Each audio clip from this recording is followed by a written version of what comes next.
All right, everybody. Didn't want to plan on doing a critical thought for today, but a really interesting piece of news hit last night that I wanted to capitalize on. It was reported on Gamma Sutra that Fortnite recently did an update to their game to shift the perception of power and rarity when it came to its shotguns in an attempt to reduce or downplay one of their shotgun types. And yes, for those of you who are fans of Game Wisdom, this is going to be a Fortnite video. But what they were trying to do was balance the idea between the tactical and the pump shotguns. And as we've talked about many times over, any kind of balance in a video game has to be handled with very idle, or what is it, deft gloves, or whatever that expression is. And the reason is once you adjust one thing, it adjusts everything around it. And it can lead to that never-ending case of just constant bouncing, one thing's being over-nerfed, another thing has to be buffed, and vice versa. So what Epic Games did, which was very clever, although not as clever as what people have been reporting, is that they've adjusted the rarity rating for their tactical and pump shotguns. So, and again, I'm not a Fortnite player, so I don't know the exact specifics, but one of them was bumped up one rarity tier, and the other one was bumped down one rarity tier. And the surprising piece of news from Gamma Sutra was that they were shocked to find that what they wanted to happen, which was to downplay one shotgun class in favor of the other, worked. I think they've gone up like the amount or the statistics show, I think like a 25 or 30% change in terms of how people were choosing which shotguns to use in the game. And the part that's very interesting is that none of this is mechanical. They did not change how the guns fire. They did not change anything stat-wise. They simply adjusted how it appears in-game. Now, the Gamma Sutra piece mentioned cosmetics, but that's not what this is.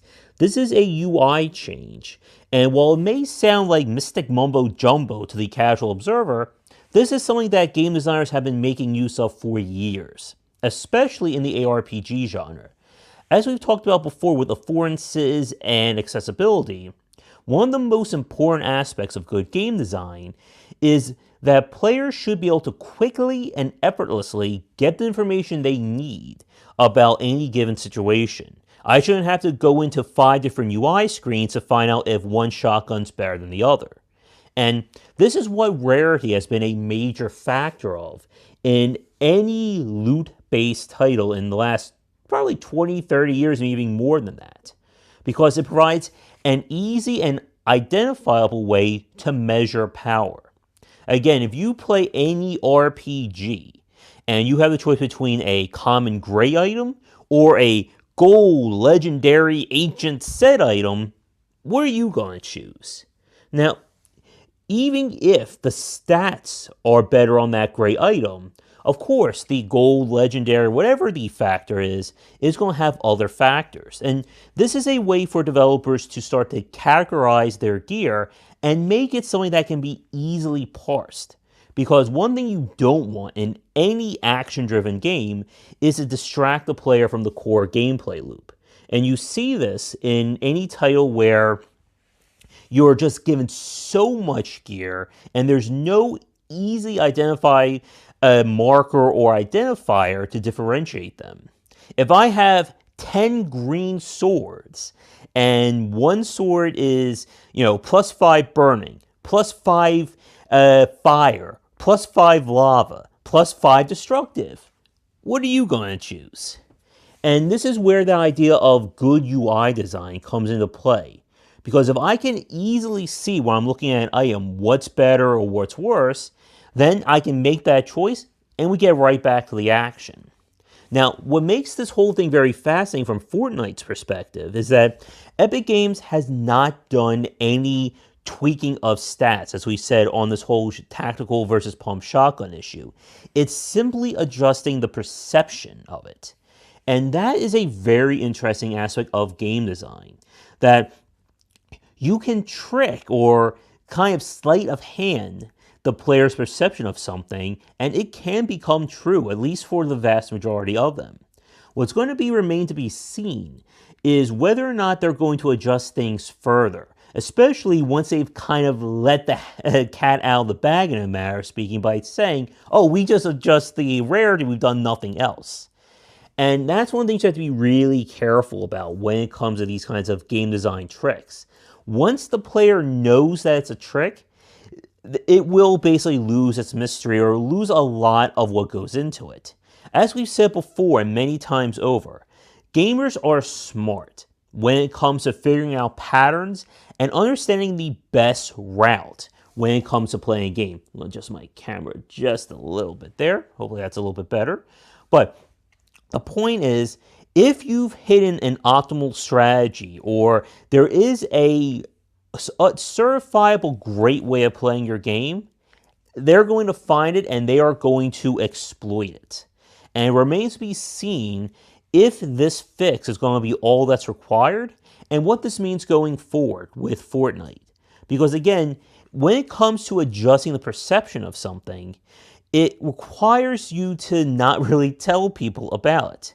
And even then, while this is certainly a great first step, once expert players catch on, they still realize that, let's say, again, I don't play Fortnite, that if the green tier shotgun is still better stat-wise than whatever the higher tier is, they're going to let that information be known. And this is why these kinds of tricks don't necessarily work in the long run.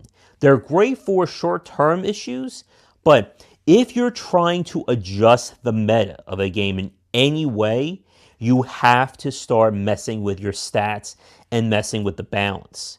Because again, once the meta has been solidified, it makes the game a lot more repetitive to play no matter what else is going on. If I always know that this shotgun is the best shotgun in the game, then I'm always going to go for it. And if I don't get it, then that's going to affect how I see that specific PlayStation. Sorry about that. But to wrap things up for this quick critical thought, when it comes to tricking or deceiving the player like this, it's all about understanding what affordances you've built into the game and making use of them to either guide or dissuade the player from doing something. Another example would be if I always know that the color blue represents healing in my game, then I can make environmental hazards that are bad red or green or purple. But once you start setting these affordances and these UI standards, then you must adhere to them. Because otherwise, then you're just trolling the player. Going back to Fortnite, imagine if instead of adjusting things just by one rarity tier, let's say they adjust it by like 4 or 5. Now the extremely high rated shotgun is now considered gray or common, and the weaker one is now super ultra rare legendary. And at that point, if people realize that, oh, the gray shotgun is just better than everything else, then you're betraying the rules and the affordances you've set up with your system. And that will lead to gamers feeling that you've betrayed them or you've betrayed their trust.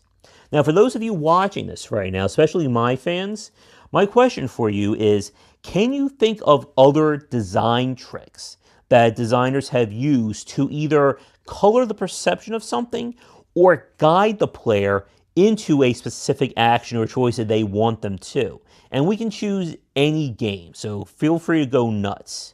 But with that said, we're going to wrap things up for this special Saturday Critical Thought. For those of you who are tuning in simply because I mentioned Fortnite in the title and the thumbnail art, if you're wondering if I play Fortnite here on the channel, the answer is no. But how about this? If we can hit 10,000 subscribers by 1 week of this posting, maybe I'll consider doing a Fortnite stream. And if El Gordo is watching this right now, I'm sure he is sending out the signal all across Twitter and Reddit to get people to subscribe.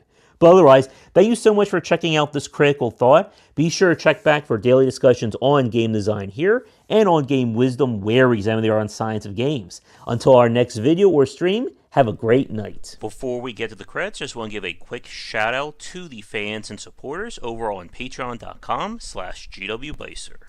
Thank you so much for watching this video. If you enjoyed it, be sure to like and subscribe to the channel. Check back around 10 Eastern for regular streaming. If you'd like to suggest games for me to cover or topics to talk about, let me know in the comments below. For a collection of my writings as well as weekly podcasts on design, check out game-wisdom.com. To support the Game Wisdom Patreon, you can find us on there on patreon.com/gwbicer. $1 will get you into our private Discord channel where we talk game topics and more. $5 will get you voting privileges for any major event, including the Saturday Night Grab Bag, Patreon-funded goals, and more. Thanks again for watching, and I hope you enjoy more videos here on the Game Wisdom YouTube channel.